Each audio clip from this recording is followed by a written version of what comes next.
Good afternoon. Wilkinson here. Today my guest is Dr. Jallen Rix. He is an author, a columnist, a filmmaker, sexologist. He is a performance artist and a religious abuse survivor. Wow, that's a lot of stuff, Jallen. Say hi to everybody. Hey there. Thanks so much for letting me be here. I'm glad to have you. It's taken a while because you travel so much. Yeah, well, I think I've been after fella. you to do stuff for how long? Too long. Anyway. Oh, for a few years, yeah. Yeah. I don't know. Anywho, where do we want to start? I don't know. Do we want to do background or? Yeah, do a little bit about Okay. that. It seems to be a theme here. A lot of guys I've interviewed have religious backgrounds and things change. So let's hear your story. Well, there you go. I grew up in California, but in the Sacramento Valley, which is kind of the redneck part of California, so to speak. People don't believe me when I say that, but when it's all farming in the Sacramento Valley and mostly truckers and whatever. Grew up in a Southern Baptist church, and people don't even believe there's Southern Baptists in California, but there are. Oh yeah. I used to joke that when I get angry, I talk with a Southern accent because brother. I'm so Southern Baptist in my roots. But it was a very conservative, rigid home environment, and I can't say there's any. It was a wholesome environment. I had 3 square meals a day, all that kind of stuff. But the religious aspect of it was very conservative, very superstitious. And when I began to figure out junior high or puberty kicking in, that my experience of being aroused in sexuality was distinctly different from all the other boys. Surprise! And but I really didn't deal with it till I got to college. Went to a Christian college because that's what good Christian boys do. And fell in love with a beautiful blonde fella, and that, of course, provided crisis. Didn't know what to do about it. Went to the college therapist. Uh-oh. Big mistake. Actually, thank God it was a good experience. It was? He was a good therapist. He even kind of was very straightforward and said, I realize you've been spoon-fed stuff all your life. I'm not concerned about that. What I'm concerned about is that you learn to make decisions for yourself. And that changed it up for me altogether. Yeah, that was a breath of fresh air. That's surprising. But I was like, I'm going to lick this gay stuff. And back in the 80s, there was hardly any information out. So I landed on a ex-gay ministry who claimed that, we could pray the gay away. And within a few months of working that process, I recognized that they were not coming through with what they said they would do.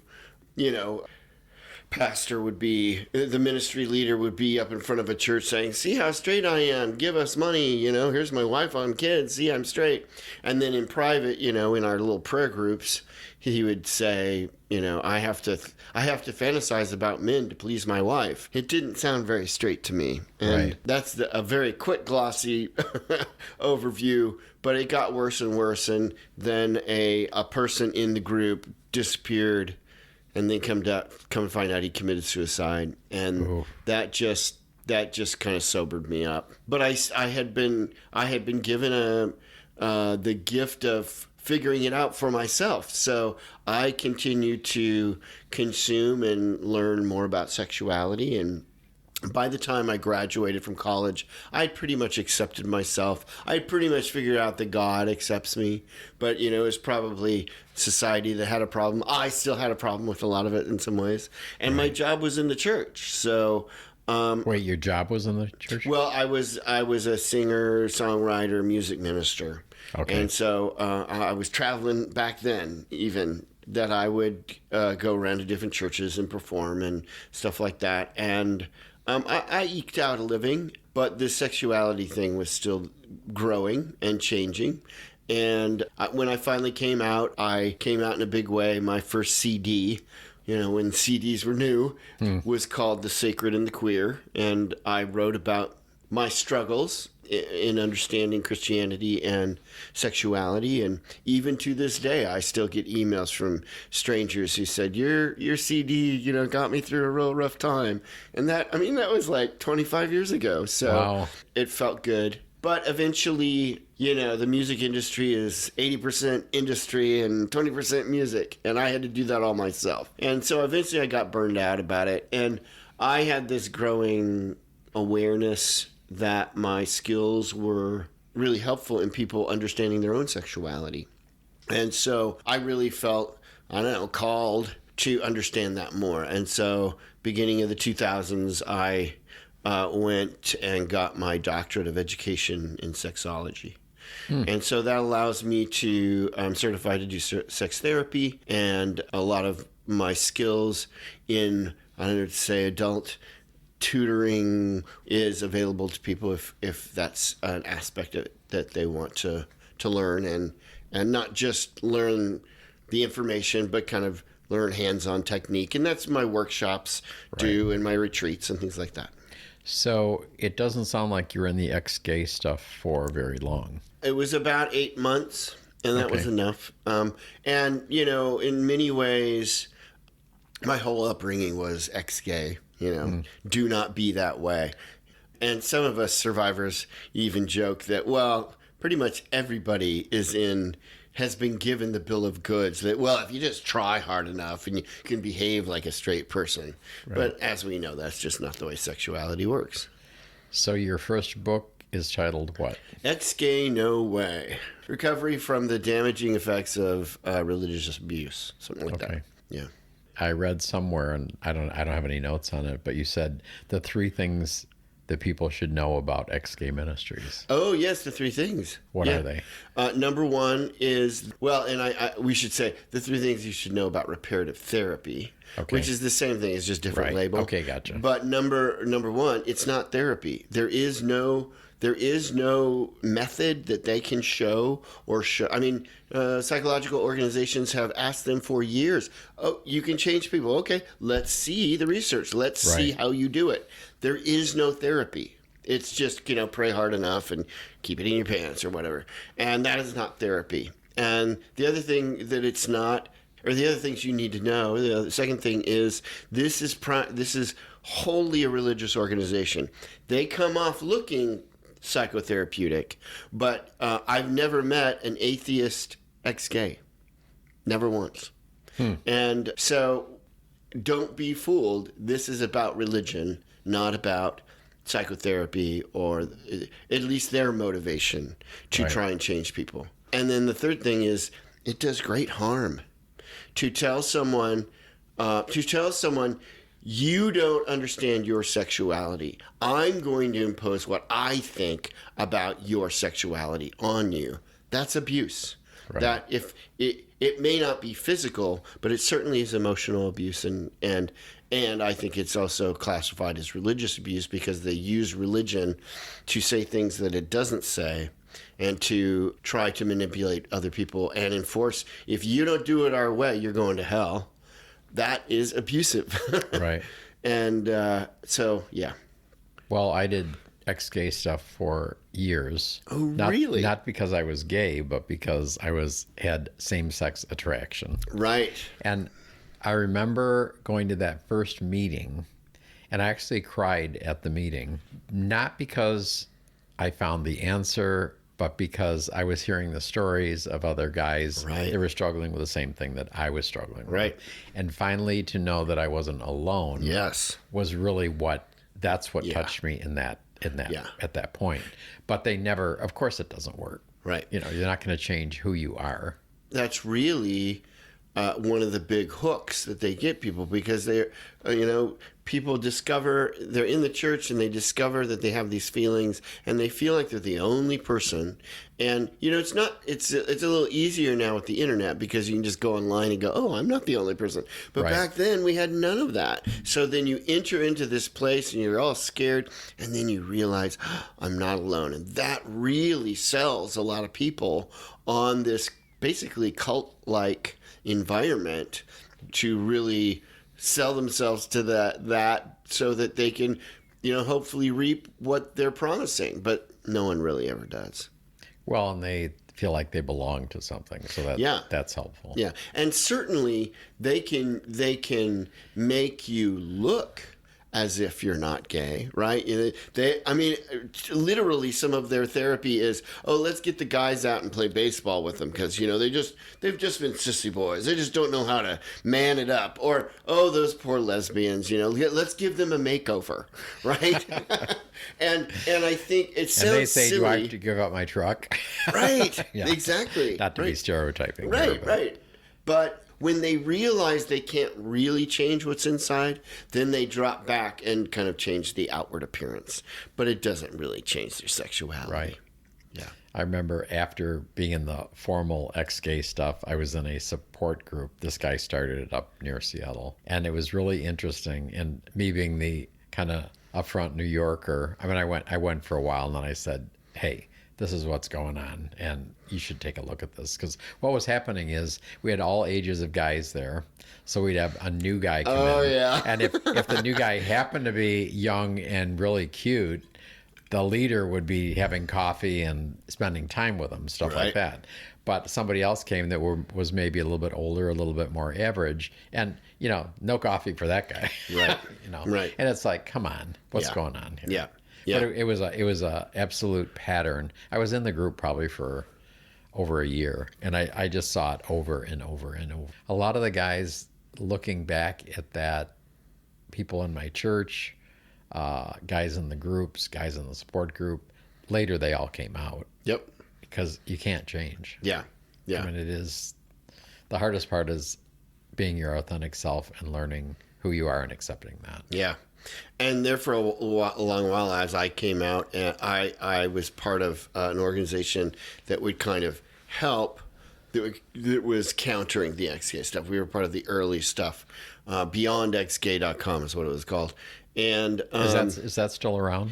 I think it sits someplace. It's kind of evolved into other things now. Okay. You could type it in and see what happens. But, there would be oftentimes that news agencies would kind of pit one of the ex-gays against us, and that's part of what we were there for, as a resource to show that you can get beyond this, and you can be yourself, and you can accept yourself, and it can be a wonderful life, and that the path that they're suggesting is full of hardship and isolation. And we'd see these leaders, and we would always afterwards say, when you're ready, come find us. And without fail, every single one of them eventually come out. And yeah. Okay, so in those interviews, did you get to ask them pointed questions? Yep. Yeah. And so they were kind of on the hot seat for a little bit there. Yes, they would be, but they're so good at manipulative lingo, like same-sex attraction. I'm not gay, but I suffer from same-sex attraction. Right. Well, really what you're saying is that you're gay, right? Right. Let's be straightforward. And, they use terms like lifestyle. I'm just not in the gay lifestyle. Again, kind of like if you can change your outward appearance, then that's good enough as gay, Right. Or good enough as straight. Meanwhile, you're dying inside. Exactly. And your wife is dying inside. Right. Yeah. It's not fair, especially not fair to the spouses. Yeah. Talk about some of your film work. What was that about?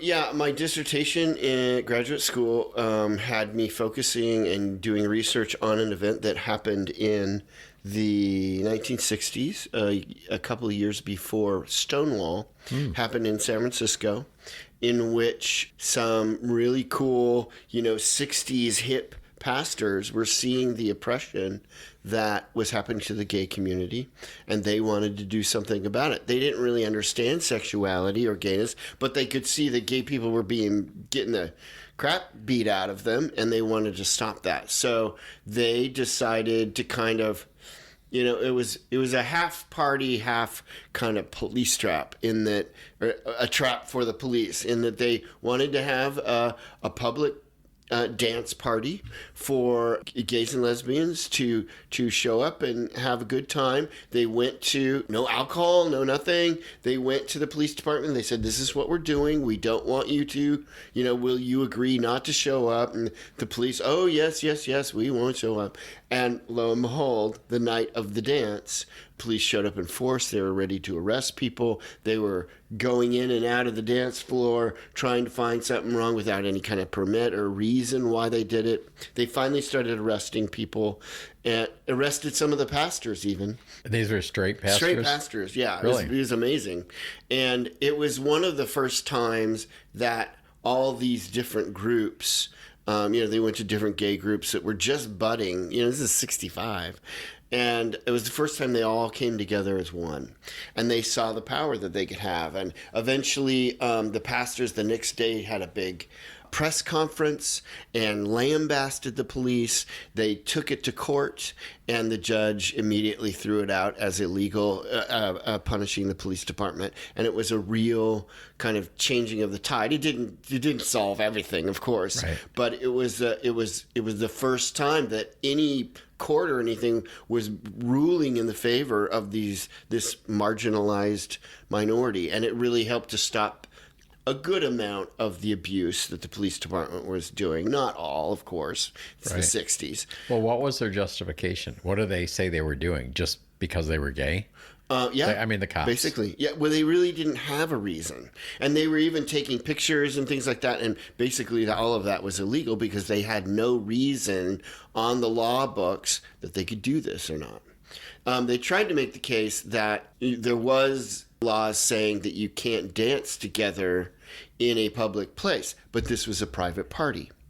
And so if you're like they could arrest people. Same sex yes, cannot I'm dance. sorry. Yes, I'm sorry that was about actually that. on the books. Yes, and that was the whole thing with Stonewall as well. Police could come in at any time, and if you were in any close proximity dancing with the same-sex person, they could arrest you.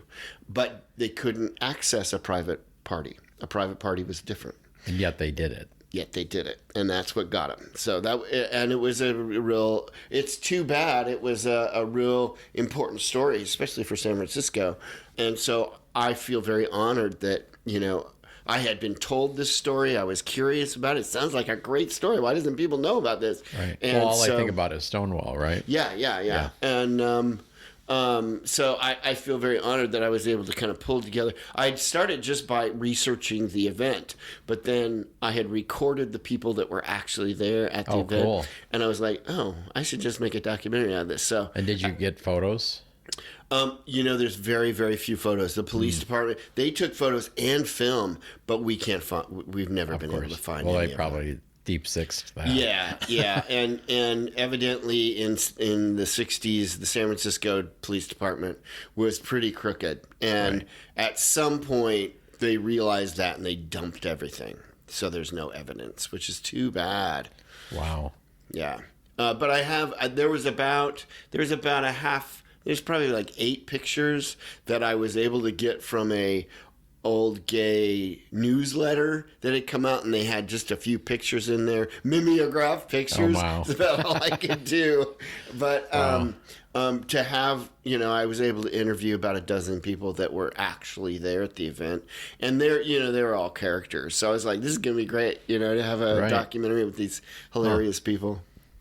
If somebody wanted to see that, is there somewhere they can see that now? Yes, you can. You can go to my website.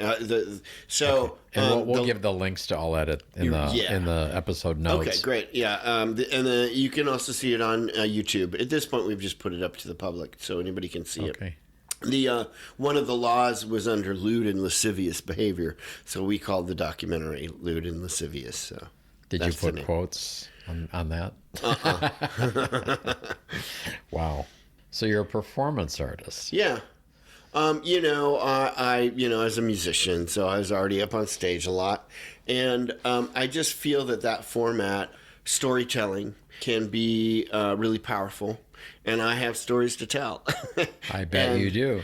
I had put just a collection of the stories together, and I thought this might work well. And for Valentine's Day a few years ago, I was doing California Men's Gathering, had Tuesday night get-togethers. And so for Valentine's Day, I just told some of these stories. And a friend of mine who is a choreographer and a director himself came up afterwards and said, yeah, you need to make this into into a show. So with his direction, which was great, Richard Jessup, we put it together, and we did it here. We did it in L.A. and we did it in San Francisco and Seattle. Does he do massage as well, Richard? He does. Yes, but he's also. I mean, he has choreographed or directed over like 86 shows here on the West Coast. Oh, I think he's in. I photographed him in one of my books. Oh, really? Yeah, yeah. Oh, wow. In fact, I it's didn't know in the that. one of the same last books that you're in.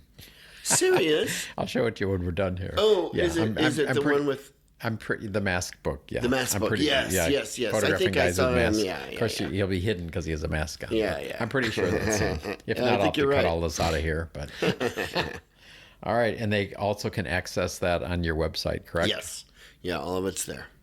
Okay, I want to swing back to something. So you talked about Stonewall, and you talked about what preceded that. What do you think's going on today? You see they're trying to clamp down on everything. They're trying to take away women's rights. Then the next thing they want is gay rights, and then the next thing is they want to stop interracial marriage and blah blah blah. Right. So, what's your read on all that? I tend to lean optimistic. Okay. Why? That's great, because that's the kind of person I am. I do cling to hope more so than throwing in the towel. I also feel, I mean, who knows what will happen in the future.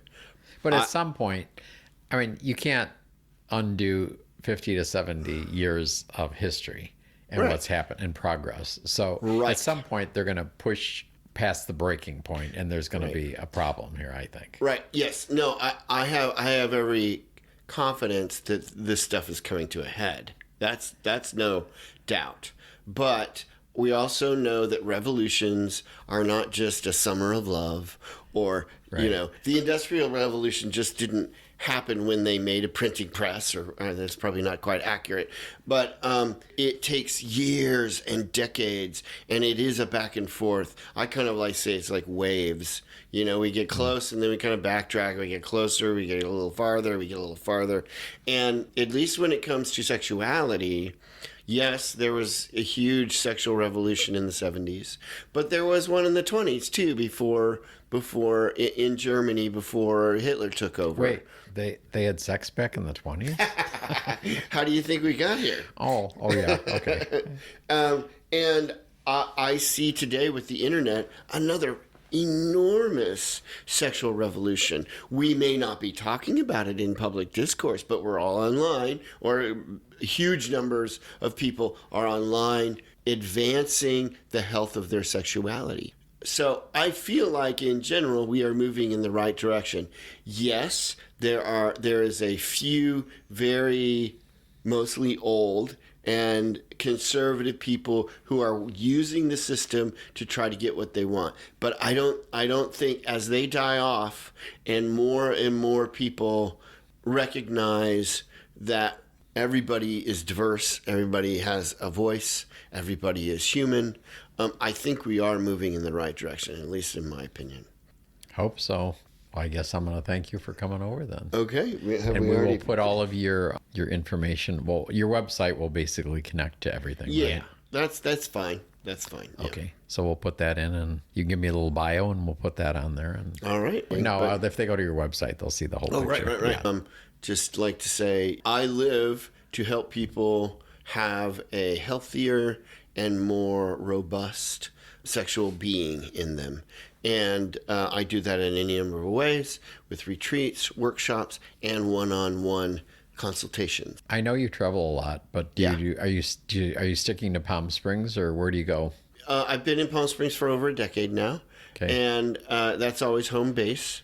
But I hit a lot of different places: San Francisco, Portland, Seattle, Salt Lake City. I just came back from a week in Raleigh, and I was filled to the gills with business, because the first time I come into an area, I'm kind of the new kid on the block, so they're interested in what I have. And I did a 2-day retreat with a group there, and then I had a bunch of sessions with clients. New York, I hit a couple times a year. So yeah, I'm available, and I do online consultation too. And they can find all of that on your website, right? You bet. Or they can at least contact you and you can tell them more. You bet. Yeah, exactly. All right. Well, thank you for coming.